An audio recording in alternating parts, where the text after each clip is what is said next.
Cool. Good evening, everybody, and welcome back. This is Chain Film Festival 2020. I'm David Ray, and I have the pleasure of speaking with cast and crew of Before I Sleep. I am here with director Victoria Sheffer. Hi, Victoria. How are you? Hello. And we also have other people from the team. Please introduce yourself to the audience. Well, my name is Lee Rain, and I'm an actress in the short film. Hi, my name is Yanji Han, and I'm set assistant. Happy to be here. Thank you, everybody, for joining us. Victoria, first of all, I want to say to Victoria, the whole crew, congrats on a very beautiful, and I guess for me impactful little short film. I want to know first of all. Was reading the poem part of the, I want to know, I guess, first the inspiration for the film. It was based on the Robert Frost poem. And I want to know if the film completely came out of that, or was there steps to getting to that point, or I guess in general, what moved forward to get to this place? So I knew the poem for my whole life, I think. And I had bad times, and I think it was spring 2019. And I just had to resist against the bad thing I had to deal with. And I read the poem, it helped me to get out. And I just thought, okay, I want to make a film about that. Or I want to make a film that involving the text of the poem. And I just imagined the whole story, because the main subject of my works are generation gap and dark sides of human beings, and just in general social dramas. So I just imagined the whole story at one time, and after that we made it alive. That's wonderful. It's a visually striking piece. I like there's texture to it, like not just it's shot outdoors or whatever, and there's a period piece element to it, but there's a lot of there's a lot going on visually that I was loving it. It really harkened to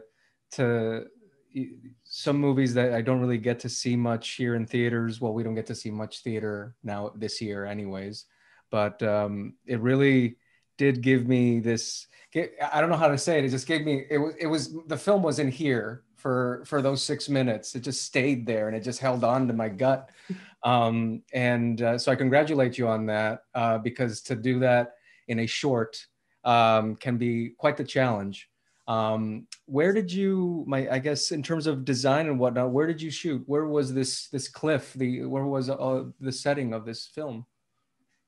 It was in Germany. It was Ahrenshoop. It's Baltic Sea. The Baltic Sea. It's North Sea, isn't it? No, it's Baltic Sea. Anyway, whatever. So it's Ahrenshoop. Yeah, it's Germany. So. Was this a one-day shoot? Actually, yes, but we made it 2 times, because for the first time we had Ronin as a tripod, and it just didn't work. I don't know why, it just didn't work at the time, and we should made it again with a normal tripod from Sackler, and this time it was really good, and it happened actually. Wonderful. And in terms of costuming it the way you did and making it what felt to me it was a period piece, was that always the intention, or was that part of the evolution when you got your crew together? Or was that because it like the work in terms of the detail of the costuming and the locket and the box and everything that was there, I loved it. It looks fantastic. It adds a layer to it that I don't know where it's going, because it's so it's so displaced from contemporary reality. So I want to I just a little bit on the design of what you went for visually.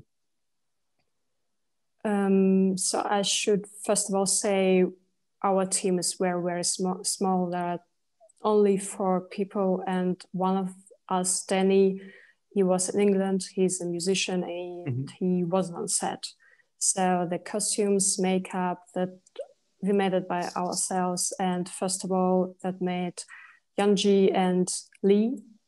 The idea comes from, I don't know, just when I read the poem, I just think about that time, so Victorian England and something like that. And I just told the idea to Lee, and she thought, okay, we can make it so. And she just found the dress. And can you probably tell more about the dress? Yeah, it's just, I accidentally had that dress. It is just €1 dress that because I found it somewhere here in one of the thrift store in Cosby. I swear it was €1. And I was looking at it and I was thinking, okay, I wouldn't use it ever. It's just pretty. So I just want to have it. I don't know why. And after a while, Vicky came and just somehow it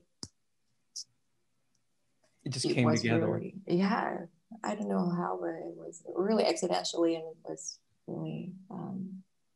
And is this entire crew based? All three of you based in Germany? Yeah. Yes. No, Danny is a musician. Danny, He's in England. He's in England. Yeah. England. But we three are based in Germany, in Berlin. It's a great piece of costuming. Totally, Lee. I think holding on to it for whatever came up. I think that's I'm guilty of doing the same thing whenever I see a nice piece of costuming. I was like, this will be used sometime, somewhere. Yeah. And you just hold on to those moments. And you didn't know that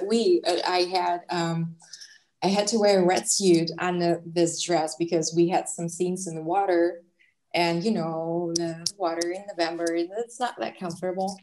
Right. And I had just like zero range of motion in that costume. But anyway, but the place was really crowded, even though it was November. It was the most, one of the most popular vacation places here. It was pretty crowded, a lot of people around, and they were really shocked. They were observing the shooting process in the water because they couldn't see the wetsuit. They could see only the dress. That's fantastic. That's good to know. If for the sake of you being the artists involved, you're like, they're believing whatever's happening. So that's a good feeling. Not at the moment. It was probably quite like terrible because you were freezing. But that was funny. That was so funny because that was funny. It wasn't funny. It was funny because there was a scene when I had to scream like desperately, and just because there were a lot of children there, we decided that I would pretend to scream, but basically just opening my mouth silently, and I think it made the whole picture even more insane because especially for the people who couldn't see the camera, they could see me lying in the water, having only a dress on and just opening my mouth like a fish. It was. I hope those people have some vivid vacation memories now. It's probably psychological trauma, but probably, yeah. Anyway. Someone has an Instagram story of this with text and an emoji. Hashtag. Yeah. Hashtag WTF Baltic Sea. Yeah. The composing of it and the whisper quiet narration, just the combination of the visual and the audio. I put headphones on the second time I watched it, just because it involved you more. It's beautifully shot, Victoria. You have a great eye. Thank you very much. Thank you very much. What did you shoot on? A little bit of technical stuff. What camera did you use? It was Blackmagic 4K, and that's it. And Zuckler as a tripod.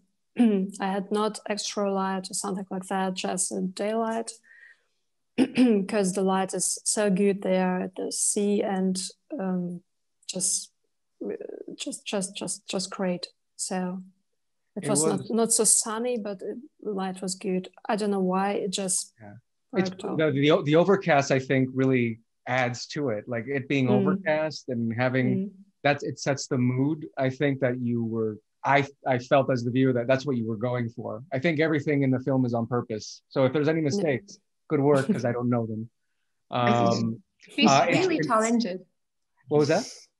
She's really talented because she is, isn't she? Our technique wasn't really good because it drizzles a lot and several times it's really hard raining and we had a technique problems because our tripod wasn't working, so I had to work as a tripod for a camera. So I stood like a little statue instead of him, so without breathing. So while the camera was on my neck or on my back. So now I can laugh about it, but at that moment I was seriously think about it, how to be a living corpse. But wow, she did it. She made it. Wow. Jesus. I mean, you can't really tell that there was that many technical issues. You all three of you were the entire crew besides Daniel in England. It was just the three of you out there. That's and that's it. Absolutely true. Yeah. Oh my gosh. I can just imagine.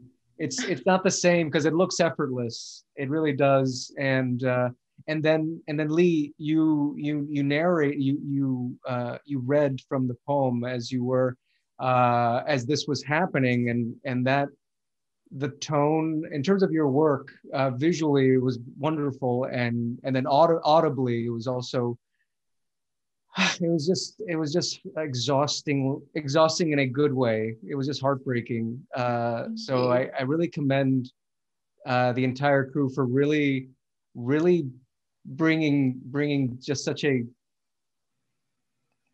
I guess a moment in time. It seemed so personal. But I just want to thank you for joining, all three of you, Victoria Sheffer, Lee Rain, and Yeonji Han.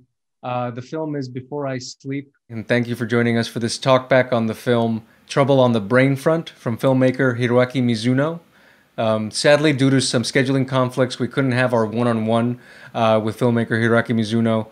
So we sent him some questions, and he was gracious enough to send us a video back with his answers to talk about the film process, making this little short film of his. And it was quite a lovely gift that we could at least hear from him in any way, shape, or form for you guys to watch and learn a little bit about his process in making this movie. So without further ado, here's filmmaker Hiroaki Mizuno. Enjoy.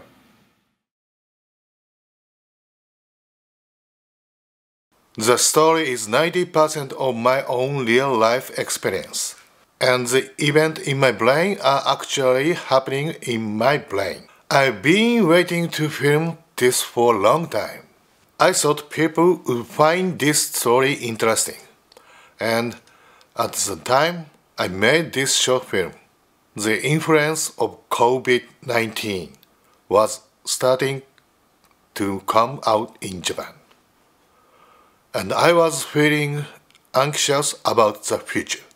I wanted to make an update short film for people who were beginning to feel gloomy, so that even children could enjoy it.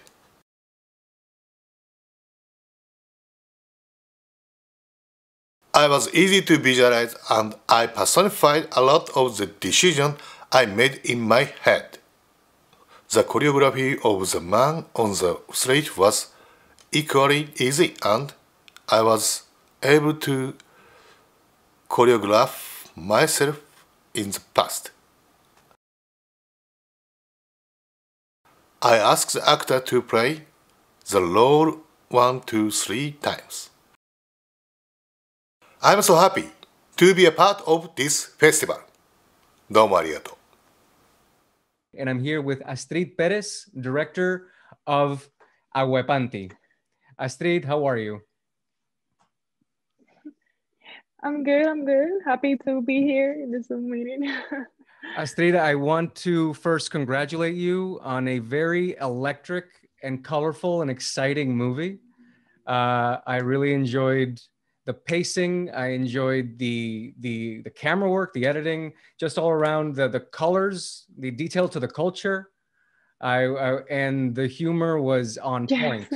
I want to know, I guess first question is like, where'd you bore the idea to make a movie about such a specific character, such a specific woman, and a specific situation, to get like sort of to get to the, I guess, the punchline that is the ending. So yeah. Yes, my film is my thesis from Brooklyn College, and with my professors, I worked with the script and all of that. So to graduate, I needed to do this 10-minute short film, and I always knew that I wanted to do it about something related with my Dominican culture, but something that people don't usually hear. Because you always, if you listen to Dominicans, you always hear bachata, baseball.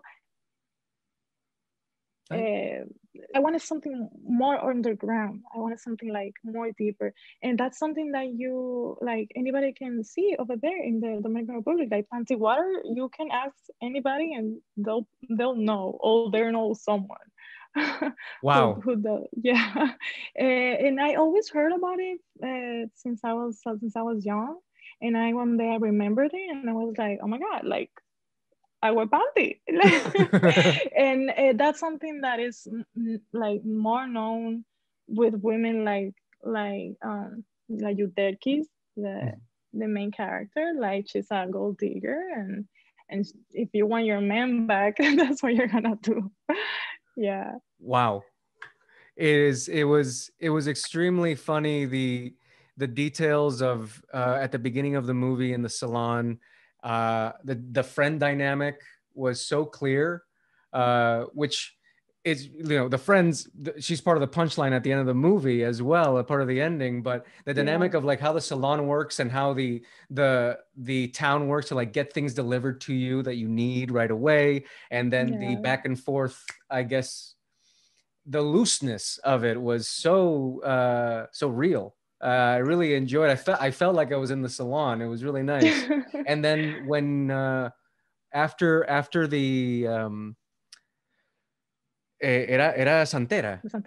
La Santera, yes. Right when the Santera scene happens and she has her underwear on for 3 days and she goes out. When she goes out, in terms of how you made that scene vibrate and like breathe life and music and the color and and the camera work swerving through all the dancing, it was such a trip. It was such a beautiful interpretation. It was a beautiful look at DR that a lot of people don't really get to see. Like it's like what you said at the beginning. It's like they only know the bachata, the baseball, and that they're loud if you live in the Heights. And mangu, and that's it. So I really love how you zeroed in on a really specific part of the culture, because it was really lovely to watch. Thank you so much. I got very inspired with City of God too. I got inspired that you can see like in the beginning of the in the beginning of the film in the neighborhood.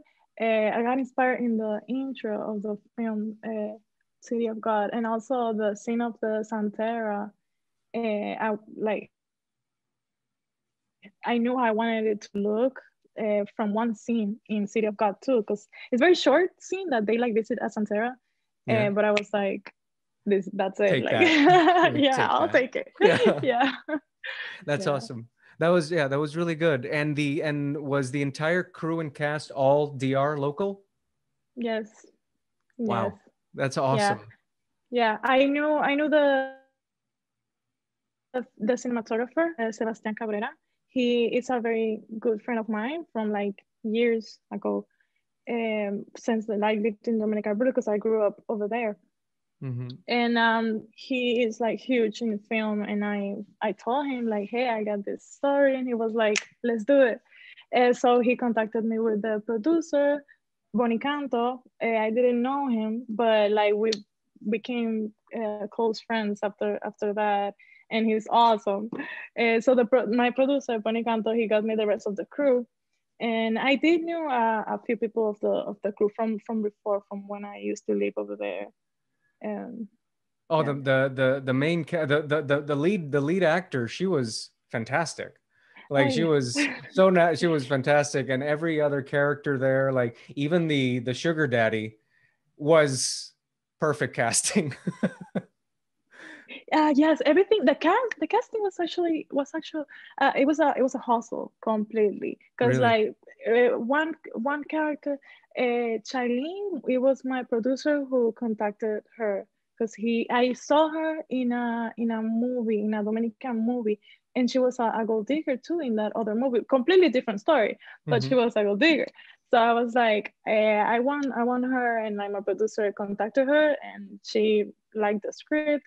Julieta, it was through my friend Mario Peguero,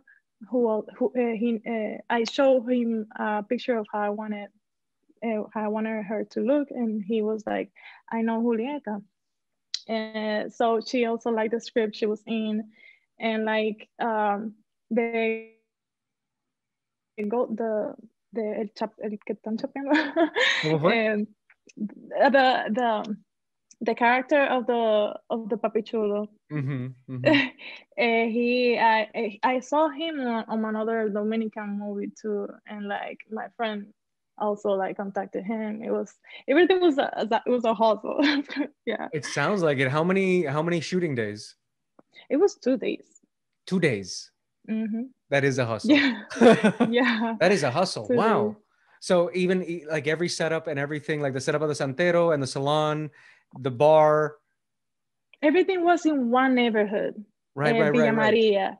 Everything was very close. Everything, all the locations were like walking distance. We were like very. That's awesome. Yeah. That's Villa so Maria. dope. That's dope. And what did you shoot on technically? Like what camera? It was oh my god, an Alexa Mini. Sorry, it was an Very Alexa nice. Mini. Yeah, it's a very good looking movie. Thank you. And again, your DP's name? Cabrera? Sebastián Cabrera. Sebastián Cabrera. Bravo, Sebastián. Yeah. Really, it's such a good looking, like it looks beautiful. Like it really, DR looks fantastic. It's very colorful. Like I love it. It's fantastic. And your use of lighting and everything, and setting the mood in the Santera's like little nook, everything. It was vibrant as heck. What else is this? So the movie ends where it ends with like, is this a finite idea, or is this something that you want to develop, or is this just like you're on to the next project? Oh, I'm on to the next project. Yeah. Yeah. I want to keep it the same flow. Like I want it to be a Dominican story, shot in the Dominican Republic, and another like underground story. Something like that. Yeah. I have something in mind already that I'm like doing research. Like this year has been difficult for all of us. I had planned to go into the Dominican Republic and do my research like personally over there, and go to the neighborhoods, to the barrios, to go to libraries and like find stories or something related to what I want to do next. But yeah, I'm like doing what I can from here. This was a very vibrant, energetic. I just love the energy that you were putting out, even though it's like it's a story of conquest, but it goes through so many humorous levels that I was just like enamored with. I had no idea where it was gonna go. I had no idea. So I really enjoyed it. Yeah. Thank you so much. So thank you very much, Astrid Perez, everyone. The film is Agua, Panty. Thank you everybody for watching. Today I'm with Rishab Thakar, director of Birds Without Wings. Let's talk a little bit about this. Hello, Rishab. How are you? Hi, how are you? I'm doing just fine. In my opinion, it's a beautiful film, and it's bringing awareness to a subject that I personally, I know about the subject that you chose, but I didn't know about this, A Voice of Slum, and about Chad and Chandni. And so I would like to just, if you can give the viewers watching tonight a little bit of how you got there and what, where did you find Voices of Slum, and what started your process of getting to this beautiful movie? So I was looking for my subjects for my thesis, and because the whole film was paid for by the school, I decided to do something which would be socially responsible, a story which needed to be told and which not a lot of people have heard. And I was looking for people who are giving back to the community. So I looked for stories like that, and I found Voice of Slum. And Dev and Chandni's story were really inspiring, as in they were from the same slum they are serving right now. And they reached a point where they could give back to the community. And a lot of people don't do that, but they decided to give back. And so I just decided to, I contacted them and asked them if they were willing to share their story, and they were very much willing. And so I decided to make the documentary on that. It is truly a beautiful thing, the mission statement that Dev and Shadni have put themselves in to like move forward, and the idea of making kids dream. Yeah. That was such a beautiful choice of words, because it's not just they want to give them an education, they want to give them the idea of this is not it. And it was absolutely beautiful to see how, like you said, giving back to the community, and how it starts literally one by one by one by one. I'll just say right away that the film, as it began, I saw it as like, look at you, viewer, you must be aware that this exists. But then halfway through, you went into Dev's story and how he got into it, and then which also goes into Shadni's story. And knowing that little bit also made it, because this is the community giving back to, and it was something that is much needed and important. And so I'm really glad that we got to see, even if it was just 24 minutes of it, it's something that needs to be exposed and blown up. A question I had, when was this shot? So it was shot last summer. We had a budget to shoot for like 10-15 days. But at that time, the institution didn't have a lot of students because summer is vacation and most of the students go back to their villages. So we had to work around that we had really less amount of students. It was really hot. So the parents were not willing to send out the kids to the school. But then at the same time, in the slums, they didn't have an AC. They didn't have a fan. So we would tell them that, see, we have fans, we have AC at the institute, please send them. This is like their second home, please send them. And so that's how we got a bunch of students back there, because during that time, the whole school was off, but somehow we managed to do that. We shot for 10 days. In the beginning, we didn't know what the meaning behind what the work they were doing. It was basically like, okay, they are running a school. But as you said, that they are instigating dreams in their mind. So a lot of NGOs, you see a lot of NGOs out there working with working with slum kids, and they give them bags, they give them these things, which I don't think they will use in like a year. But dream is such a thing that they will use all of their life. Even if the NGO Voice of Slum is closed tomorrow, these kids have their dreams that Voice of Slum have planted in their head. So they could use that dream to get out of slums, even without Voice of Slum's help. Because I guess that, and that was the idea. Yeah. They're influencing the community by sector. So that was the idea behind it. And what were there any challenges in terms of, besides having to rally and do like, set it up to look like, was that like the one challenge, or were there others in terms of just getting to document the slums or anything like that? The biggest challenge was it was really hot. So production wise, our cameras would get heated in the slums every like 10-15 minutes. So as soon as the DSLRs got heated, We had our iPhones out. We were shooting that. And as soon as the iPhones were heated, we got the DSLRs out. So we were just switching around that because it was really hot at that time. And so we had to work around because the whole film had 8 different cameras. And in post production, to match the colors of all the 8 cameras was a huge task too, because we gave the kids small, what's it called? Handicaps, small GoPro, Yeah. to just go out and shoot when they are going around houses to ask uh, parents if the kids are going to school or not. Because if we went out with them, the parents wouldn't respond. And the kids could go into places which we as filmmakers and as outsiders, I would say I came out from a really good family, so I don't understand their life. But it was just a try to see their life through their perspective. So we had like 8 different cameras. Getting all that together was a huge uh, task too. I bet it sounds like a big wrangling task in terms of just like getting all those, because you go like how, like you had eight cameras? Yeah. Wow. The editing alone, I'm thinking, is it was crazy. really fun. Yeah.